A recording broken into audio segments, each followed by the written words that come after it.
So the Hive had their biggest win of the season today, beating the Breeze, who are meant to be good. Genuinely, the Breeze are supposed to be good. And by supposed to be good, the Breeze are good. Don't get it twisted. Like, the Breeze are good. I'm not going to be out here claiming that they're not good. This is a team that has, if you have Paige Bueckers on your team, you're at worst going to be decent. At worst case scenario, you are going to be a decent team, especially when it comes to this type of format. That being said, you've got a bunch of young players around them, and they built out a huge lead, showing kind of why they were as hyped as they are. Why people are hyped up for this team, why people are hyped up for Paige.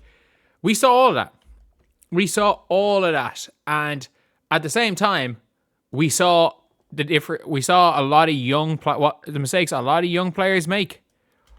We saw those mistakes, and we saw them come to fruition in that game. So the Breeze built up a huge lead, massively.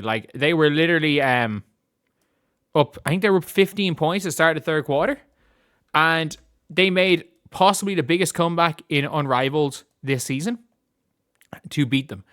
And Kelsey Mitchell, in fairness to her, she wasn't the greatest in the fourth quarter. She actually, in fairness, other than free throws, she was fantastic. She absolutely, in my opinion, got the better of the her versus Paige matchup. I thought she got the better of that matchup. If you guys didn't see again, Citron hit the final layup, but Paige Bueckers, as good as Paige Bueckers was at times in this game, there were times where she was horrific. I got to be real here. There was times in this game where, especially down the stretch, Paige was horrendous. If you look at the play-by-play, Paige was unbelievable up to a point. But I think it was the start of fourth or the end of the third. There was a spell where Paige Bueckers kind of went on at the end of the third, she kind of went on a 6-point run by herself and then an and one. She went on a 9-point run by herself. And then from then on, she actually made their next basket, an 11-0 run by herself. But in OT, it was just chucking the ball. Sanaya Rivers had her in hell. She got teed up in the third right before that run. She was just hacking. She hacked a few people. She shoved, it was a Citron off the ball for an offensive foul. But it really was a case of down the stretch. It was, remember that whole games on the line, Sarah Strong, I choose you meme? It was, let's give it to Rakia Jackson every single time. Oh, this was called on Rakia, not Paige. Okay, they announced this as being called on Paige. The offensive foul. But Billings hit some big shots. Cam Brink hit what is one of the craziest scores I've seen. I think, was it Citron went in for the layup and Cam Brink just took her out of the air. A hack. Not even remotely close to being clean. A just hack. And it was called as clean. Again, you can only play the ref's whistle, so it is what it is in that scenario. You can only it's only a foul if the ref blows the whistle, but she went and got that layup. But I thought Kelsey Mitchell looked really, really good. There is one big problem with Kelsey Mitchell, though. She is reverting back to her go-to of dribble, sidestep, long two. And if that doesn't work, let me run around in circles for 18 seconds and take some dumb shit. That version of Kelsey Mitchell, by the way. That version of Kelsey Mitchell is the pre-Caitlin Clark Kelsey Mitchell. That version of Kelsey Mitchell is a good player. That version of Kelsey Mitchell is not a winning player. A lot of people are saying, oh, Kelsey Mitchell, nobody really cared about Kelsey Mitchell, even in the league before Caitlin Clark got there. People also don't realize how much Kelsey Mitchell, not that she adapted her game, because she could always be an off-ball player, but she became almost an exclusively off-the-ball player. The only time she went back on the ball from after the Olympic break was when Christy Sides decided we're going to our tactic won't, a tactic that's made us the best team in the WNBA post-Olympic break. That's not going to work in the playoffs. So let's 180 and go back playing the way that we played at the start of the year and we were 1-8. Let's 180 on what's made us a good team, and let's go back to what made us a really bad team. That was the only time. But at the same time, Kelsey Mitchell has absolutely been iffy and Unrivaled. She's been iffy. But this was a big game. It's a really big game for her because this is a game that matters. Why? Because people are watching. And also, she hit this shit. I'm sorry, this shit's mental.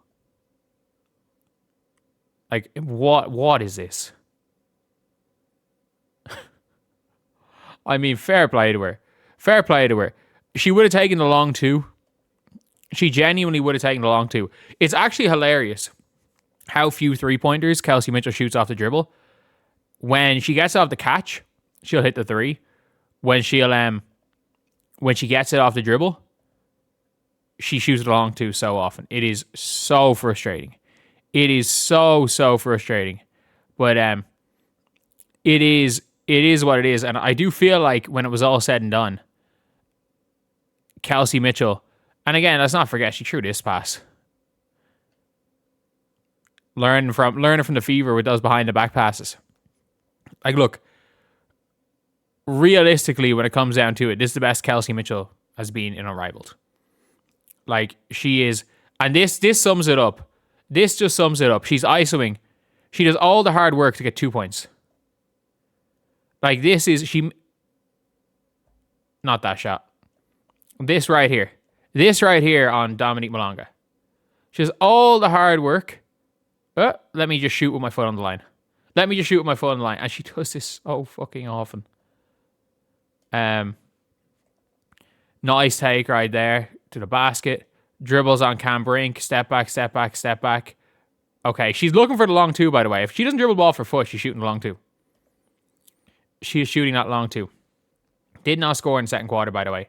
But if you look again, Kelsey Mitchell, easy drive there on Kate Martin, taking it to the basket. Kelsey Mitchell off the catch, she's still money from three. She hit a huge three later on to give him the lead as well. Great take to the basket to give him a lead. And again, on Dom Malonga, tween. That's just attack. That is mental. That shot is mental. Citron drives in. She shoots a sidestep. Why? Like, what possesses you to shoot that shot? I'm sorry. What possesses you, Kelsey Mitchell? It's frustrating. This is not saying Kelsey Mitchell was not unbelievable. She was absolutely unbelievable. What possesses you to shoot from there? Why? If this is a one-off thing, it's one thing. What possesses you to shoot the long two? The long two. Like, if she's a foot further back, 6 inches further back, like, that's my only flaw with Kelsey Mitchell right now. And she just has this weird obsession with shooting a long two. Why? Why not just shoot the three? Because she is a gamer. She's a hooper. Any adjective you want to say. She's cold-blooded. Any positive adjective. She looked good defensively as well, by the way. I thought she looked really good defensively early on Paige. I thought Paige, she did a better job on Paige than anyone else. But, yeah, Kelsey Mitchell obviously took over to beat Paige. And, yeah, a big one. Pretty big one.